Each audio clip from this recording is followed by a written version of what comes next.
Bonjour Joanne.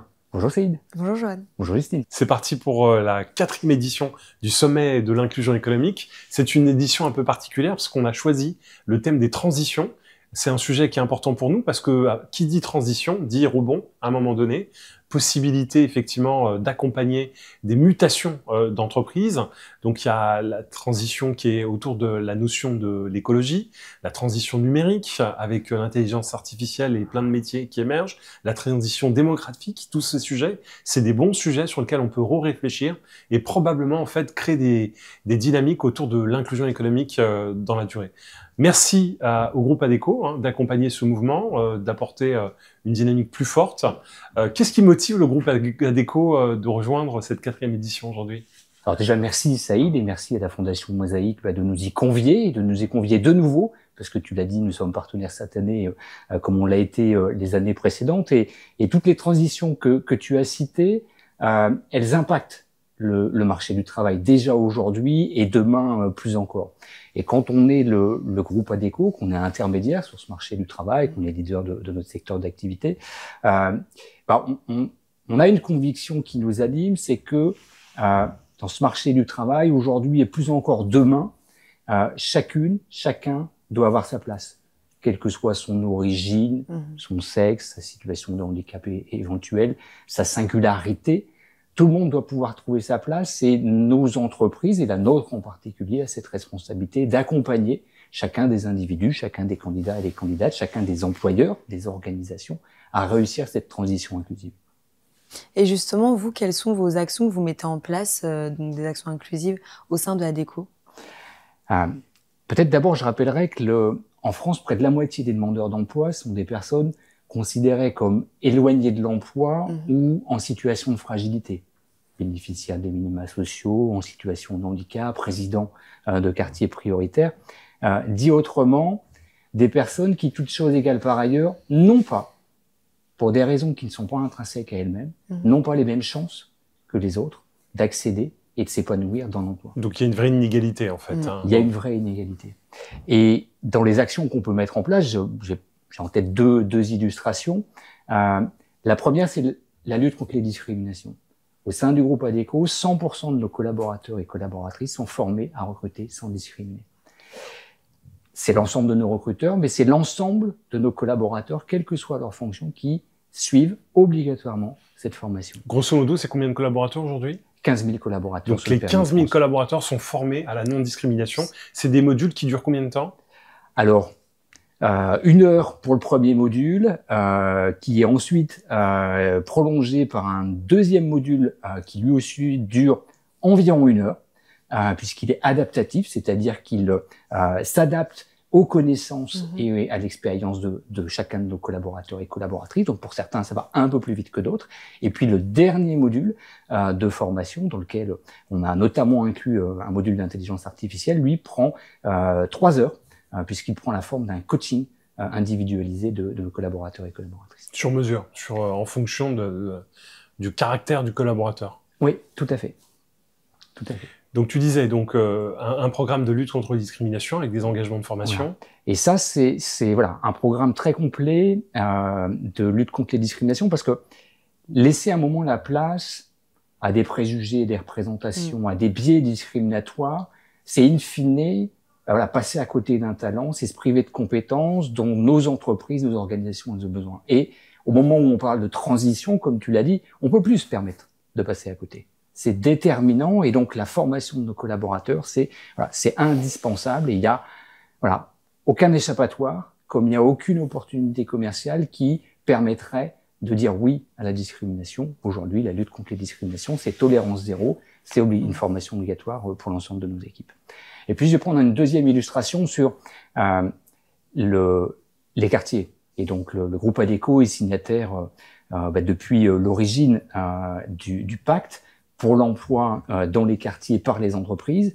Et depuis 2018, quand on fait le bilan à aujourd'hui, c'est plus de 4000 personnes qui résident dans le quartier prioritaire de la ville qui ont été recrutées en CDI. C'est près de 5000 alternants qui ont pu bénéficier d'un parcours de formation. C'est plus de 4000 jeunes collégiens, collégiennes, qui ont pu bénéficier d'un accès à un stage, ce fameux stage de découverte professionnelle, dont on sait que, voilà, quand on est résident d'un quartier prioritaire de la ville, en collège REP, REP+, eh bien, on sait que on n'a pas là aussi toutes les mêmes chances de trouver et de décrocher ce fameux stage de découverte professionnelle. Et donc, voilà, on essaie d'apporter notre contribution en tant qu'entreprise et intermédiaire sur le marché de l'emploi. La mesure emploi franc qui a été boostée par l'État, est-ce que ça a été une bonne mesure selon toi ou une mesure gadget? Alors, c'est aujourd'hui, si ce n'est la seule, la principale mesure qui porte à l'attention des quartiers prioritaires en matière d'emploi. Et s'il fallait répondre très directement à ta question, c'est une mesure utile. Il faut pouvoir donner un accent, mettre en lumière les difficultés particulières que rencontrent les personnes qui résident en quartier prioritaire de la ville dans leur recherche, dans leur accès à l'emploi. Et si l'aide emploi franc, le dispositif emploi franc permet de donner cette lumière, eh bien, il contribue et il apporte la contribution à faciliter la recherche d'emploi des personnes qui résident en quartier prioritaire de la ville. Et je crois que c'est une responsabilité non seulement que les entreprises, les employeurs peuvent avoir de manière générale, mais je crois que c'est aussi une politique publique qui aujourd'hui est nécessaire quand on parle d'emploi, quand on parle de développement économique, de développement territorial, mais quand on parle aussi et surtout de cohésion sociale sur l'ensemble de nos territoires. Il y a un rapport de l'administration qui explique qu'il y a eu des effets d'aubaine massifs. Qu'est-ce que tu en penses? Sans commentaire. Ouais. Sans commentaire sur, en tout cas, sur la, c'est pas, en tout cas, c'est pas aux entreprises, c'est pas à mon entreprise de commenter un rapport ou une opportunité que les pouvoirs publics auraient à mettre en place ou pas une mesure. Le propos, le témoignage que je peux apporter, c'est voilà l'intérêt, la visibilité que ça a et l'effet de mobilisation que ça peut avoir sur les employeurs à agir et apporter voilà peut-être un œil plus attentif aux populations qui résident dans les quartiers prioritaires, sans lesquels, sans ce type de mesure, le risque, il est de passer à côté et de se priver d'un vivier de compétences et de talents.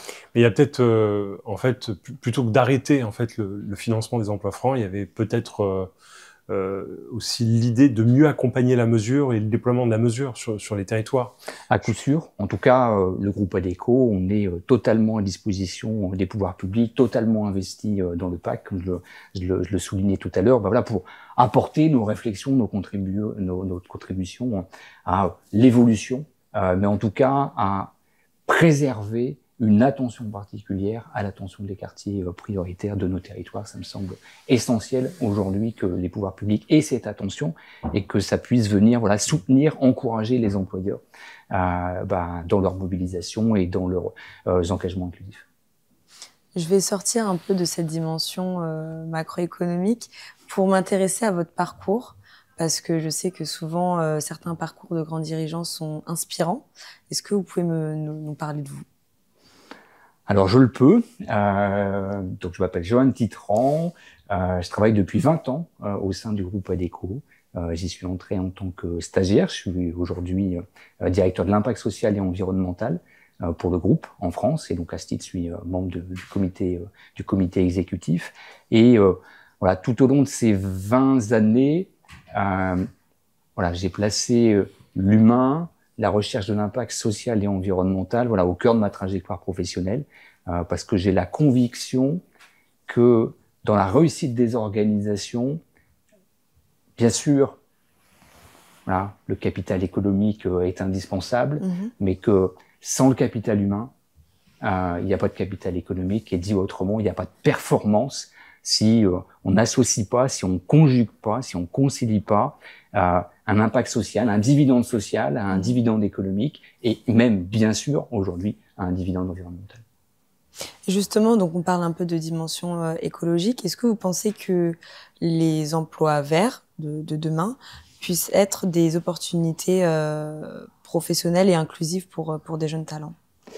En tout cas, alors, il y a les emplois verts de ceux qui seront créés par cette nouvelle économie issue de la transition environnementale. Et puis, il y a tous les emplois existants, actuels, qui vont être impactés, transformés par la transition écologique. Et puis aussi, il faut le dire, il y a aussi des emplois qui vont disparaître du fait de la transition écologique. Donc, je pense qu'on a d'abord une responsabilité en tant que société, en tant qu'organisation, à accompagner les emplois qui vont disparaître et les personnes qui vont subir cette disparition. Je pense qu'on a une seconde responsabilité d'accompagner la reconversion professionnelle et de faire aujourd'hui de l'apprentissage non pas une solution initiale, mais une solution tout au long de la vie. Et je pense qu'il y a des mesures que les pouvoirs publics encouragent. Je pense qu'on soutient beaucoup au sein du groupe ADECO, notamment la validation des acquis de l'expérience, la reconversion professionnelle, voilà, différents dispositifs qui permettent d'accompagner ces reconversions professionnelles. Et puis, effectivement, ces nouveaux emplois, ils méritent notre attention, ils méritent sûrement, vraisemblablement, d'innover dans la manière dont on va créer des modèles d'apprentissage, se mettre en capacité de détecter, imaginer, construire des parcours pédagogiques pour des métiers dont aujourd'hui nous ne connaissons pas encore tout à fait la réalité ni la volumétrie des besoins qui seront ceux des 5 à 10 années à venir. Rappelons-nous que, de manière générale, 80% des emplois de 2030 sont des emplois dont on ne connaît pas aujourd'hui la réalité. Et on parle à l'aube de l'arrivée de 2025. Donc, on est très très proche de ce terme. Et pour autant, on vit, du fait de ces différentes transitions, vraiment, je disais tout à l'heure, une transformation majeure sur le marché de l'emploi, qui est cette révolution des compétences, qui fait qu'aujourd'hui, le bagage qu'on a pu acquérir au moment de sa formation initiale, eh bien, voilà, doit être entretenu tout au long de la vie, et les individus, les entreprises, les pouvoirs publics ont leur responsabilité pour permettre justement d'accompagner ces transitions et permettre à chacun de trouver sa place dans l'emploi tout au long de la carrière qui débute pour lui et qui viendra dans les années à venir. Merci beaucoup. On a aussi choisi de se positionner d'une manière beaucoup plus claire sur l'action territoriale. On a appelé ça en fait agir pour la France des tours, mais aussi la France des bourgs. Qu'est-ce que tu penses de ce positionnement ? Ne me dis pas Joker. Non, je vais pas te dire Joker. Derrière, en quelques mots, en fait, voilà. Je sais pas si c'est un slogan, un motto ou une revendication, une affirmation, mais en tout cas... Non, une volonté de montrer que les uns ne sont pas contre les autres, tout simplement. Et je pense que, voilà, et je pense que il y a une réalité, en fait, derrière ces quelques mots. Et que cette réalité, là où peut-être d'aucuns sont tentés de les opposer, les tours et les bourgs, il y a, je pense, au contraire, ce que tu viens d'énoncer, et je pense qu'il y a, il y a beaucoup plus de points de convergence. Il y a beaucoup plus de complémentarité, il y a beaucoup plus de similitudes entre les uns et les autres, et je crois qu'il est, je sais pas s'il est temps urgent et nécessaire, mais en tout cas, il est bon de rappeler que la diversité et l'inclusion sont une chance, quel que soit le territoire sur lequel on se situe aujourd'hui en France. En fait, nous, notre vision, c'est de considérer que si on veut vraiment lutter contre la pauvreté, il faut permettre aux gens de s'intégrer par le travail, et ceux qui ont envie de travailler et qui sont empêchés pour des mauvaises raisons, pas connecté au monde économique, pas de réseau, ou tout simplement discriminé par rapport à son origine sociale ou culturelle ou ethnique, eh bien, ce sont en fait des raisons qui empêchent le développement de la France. Et donc, c'est aussi pour ça qu'on pense que cette dynamique, elle doit en fait s'inscrire sur la base de ce qui marche dans les quartiers populaires, puisqu'on est acteurs, nous, de cette thématique, mais qui doit être aussi transférée, aussi déployée, aussi soutenue à travers des acteurs en fait vivant en ruralité, qui sont aussi empêchés économiquement d'aboutir. Donc on a aujourd'hui 10 000 postes qui sont à pourvoir, et on aimerait donc avoir une activité de sourcing aussi sur l'ensemble des territoires en difficulté en France. Et c'est vrai que là tu touches, je vais le dire comme ça, tu touches au cœur du groupe ADECO et de ses collaborateurs et collaboratrices quand tu dis que le travail est un vecteur d'intégration, et peut-être même le premier vecteur d'intégration et de socialisation. Et c'est vrai que on en est intimement convaincu quand on est en activité au sein du groupe ADECO, où notre métier, c'est tous les jours de créer ces connexions entre des employeurs, quels qu'ils soient, quelle que soit leur taille, quelle que soit leur localisation, quel que soit leur secteur d'activité, qui sont à la recherche de compétences, et puis de l'autre, des candidats, des candidates, des territoires ruraux, des territoires urbains, semi-périphériques, mais qu'importe, et quelle que soit leur singularité, qui sont à la recherche d'un emploi, d'une opportunité économique. économique. Et c'est ce quotidien-là qui fait le sel et la passion, je crois, de nos collaborateurs et collaboratrices. Donc oui, bien sûr, de tout cœur, avec l'ambition de la Fondation Mosaïque. Super, merci beaucoup. Merci beaucoup. Vous êtes l'intermédiaire entre l'entreprise et le candidat, le potentiel candidat. C'est quoi, selon vous, en fonction des attentes que ont vos entreprises partenaires, le candidat idéal? Quel conseil, en tout cas, pas idéal, mais quel conseil vous pouvez lui donner à ce candidat qui souhaiterait travailler demain? Je dirais qu'il n'y a pas de candidat idéal, parce que ça laisserait penser à d'aucuns qu'ils ont une baguette magique et à d'autres qui sont passés à côté et donc voilà, peut-être qu'ils perdraient confiance. Donc je crois qu'il n'y a pas d'idéal. Je crois que le seul idéal, c'est la compétence. Ce qui doit fonder un recrutement, c'est pas un préjugé, c'est pas une représentation, c'est pas un réseau relationnel. Voilà, un réseau relationnel, ça peut faciliter une mise en relation, mais pas plus, et surtout pas plus. La seule chose qui prévaut dans un recrutement, c'est la compétence. Donc le recrutement idéal, c'est le candidat, la candidate qui a les compétences nécessaires à l'emploi qui est proposé et disponible. Ce sera, je crois, l'idéal. Un conseil, on donne beaucoup de conseils aux candidats et aux candidates, donc